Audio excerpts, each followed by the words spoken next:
Ever wondered how much fuel it takes to send a rocket to the moon?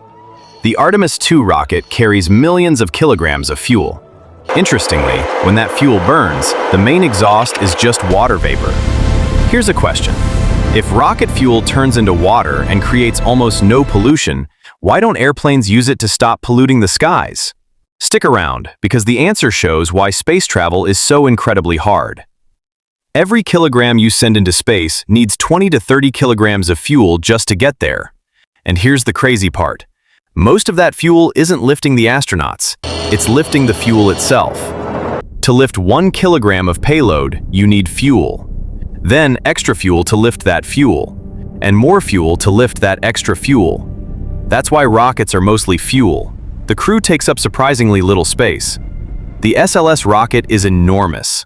Its orange core holds about 2 million liters of liquid hydrogen and over 700,000 liters of liquid oxygen, enough to fill nearly 3 Olympic-sized swimming pools. 2 giant boosters on the sides carry nearly 1.4 million kilograms of solid fuel, a rubber-like material that burns incredibly fast to create massive thrust at liftoff. The rocket burns fuel at a mind-blowing rate, about 6,000 kilograms per second. In just the first 8 minutes, almost all the fuel is gone. Compare that to a passenger jet, which might carry 100,000 kilograms of fuel for a whole long flight. This rocket burns far more than that, in minutes. Once in space, the spacecraft mostly coasts.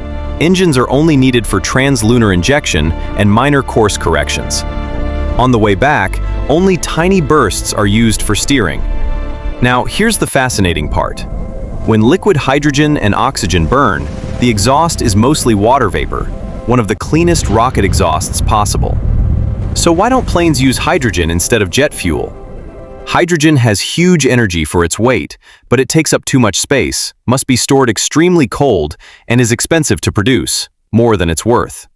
Regular jet fuel is easier to store, safer, and fits neatly in wings. That's why planes still use it. Rockets can afford huge tanks because escaping gravity demands extreme power. So next time you see a rocket launch, remember this. Millions of kilograms of fuel lifting more fuel, just so a small crew can leave Earth and come back safely. And the main engines? They leave behind nothing but water.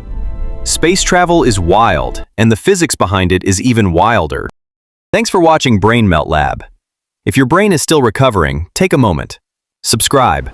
And join us next time, when reality gets even weirder.